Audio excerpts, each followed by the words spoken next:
with Egypt.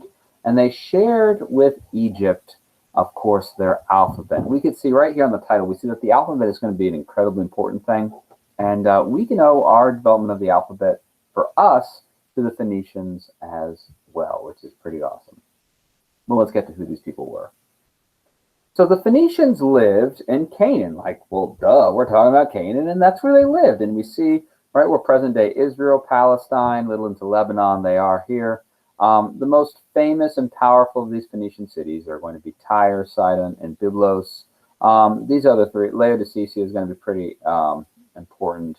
And we're going to get to some other things a little bit later on with it. But these, we label this all Phoenicia, but they were not one country. What did we call that? Like when we were in Mesopotamia, we had all of these cities that were like their own countries. What word did we use to describe when, you know, Byblos is its own country and Sidon is its own country? What did we use for that? What word?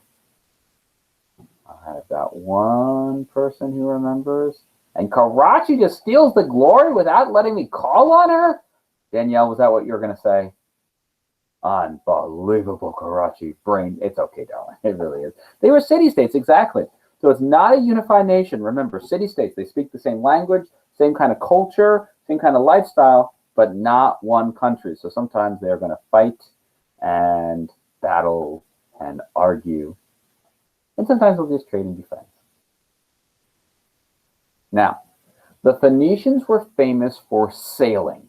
They got on their boats and they went all around the Mediterranean Sea. And one of the things we have to remember is, like, today, if Nick wants to go on a trip, he can just go turn on a GPS from his phone or individual thing, and he can just get there. Or, you know, Samuel could open up a map and know the way to get there. They didn't have any of those things back then. They didn't have maps. They didn't have GPSs or cell phones. So they're going to do all of this just by looking at the night sky, just by knowing. And we think that they sailed beyond Gibraltar, meaning the Pillars of Hercules, meaning into the Atlantic Ocean.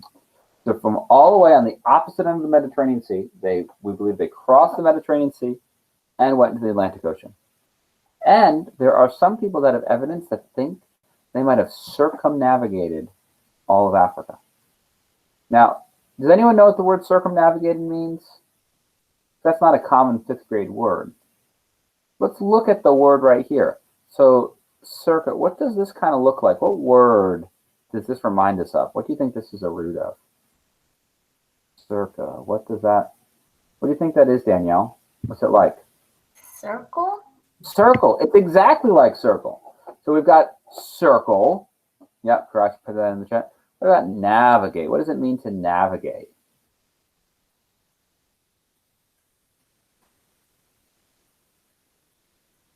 Maybe sometimes when your parents are going somewhere, they might say, navigate. Yep, Kayla says, find something, find your way through. Correct. Yeah, exactly. So, and you do this when you're doing what? You're finding your way as you are, I'm thinking of a T word. You're finding your way when you're going someplace new. T word, what could be a T word when you're finding your way? That you're doing what? In the process of, hey there, Aiden, good to see you, sir.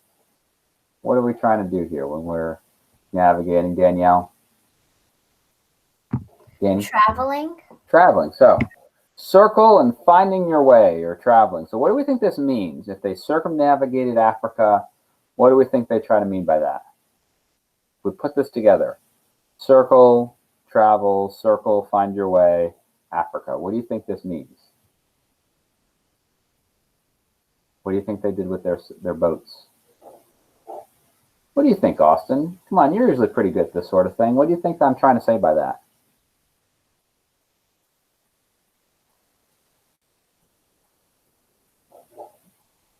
Traveled in circles, but we have to throw that Africa thing in there. So I don't know. I think traveling in circles might be a little silly. Thank you for trying, though, because it's definitely, they're going to travel, they're going to circle something. All right, Danny. Austin's being meanie to me. that they circled around Africa? Yeah, we think they traveled all around Africa. And you might be thinking, Mr. Kenny, why are you making a big deal over something as silly as taking your boat around a continent? Well, we don't have anyone doing that until like the 1500s. So, and this was like between 1000 and 500 BC. So, 2000 to 2500 years before we have people doing this on big, much bigger ships, much more modern ships. We think they did it. And that's a big deal, especially because there's the Cape of Good Hope, which is called the Cape of Good Hope because you really hope you don't crash and die there because the waters are so dangerous. You don't need this bottom bullet here. But one of the things that they did is they sailed around. They created colonies. So Avery is sailing, and he stopped over in Spain and said, all right, I'm going to leave some of my people here in Spain so they can get the stuff and we can trade and we can be rich. And Madeline Kate, she sails around. She stops a spot in North Africa called and names it Carthage and creates a colony there so she can go and get the stuff from the land and become rich. And those trade, you know, Avery and Madeline Kate, they trade. They trade with Phoenicia. They trade all around. So they make these colonies all around the Mediterranean, so leaving Phoenician people there. Now, here you don't need to know everything they traded. You need to know the most important thing they traded, and that was purple dye. Phoenician means purple people. So they were so famous for their most famous product, the purple dye, and I guarantee, I promise, I'm going to quiz and test you on this. What did the Phoenicians do to make money? They traded. What was their most important trade good? Purple dye.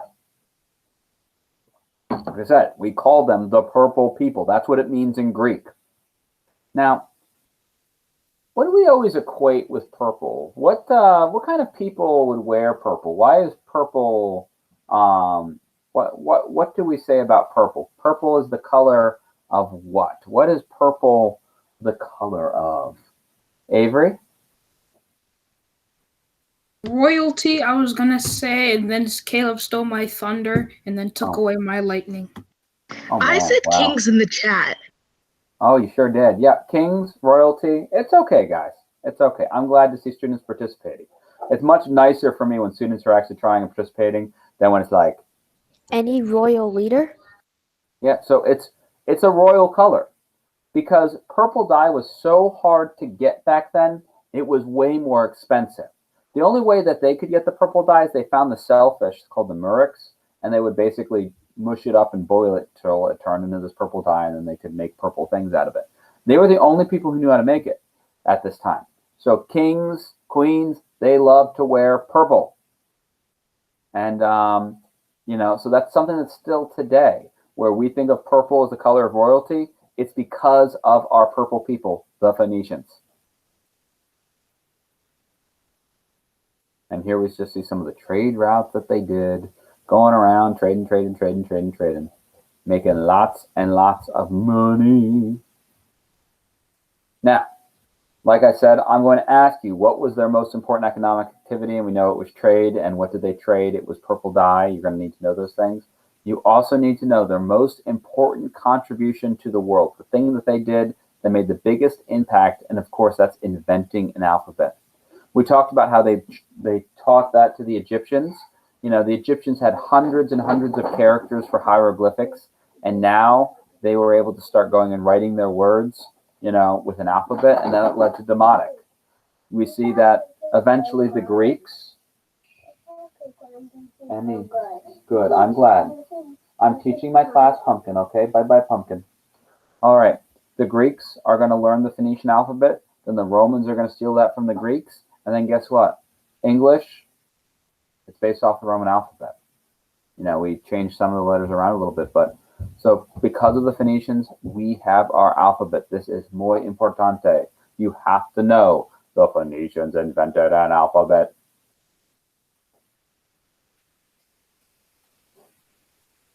Now they like gold. All right, so that is our notes for the day. These are the things that we need to make sure we could think of with this. I'm going to end this here. Do we have any questions?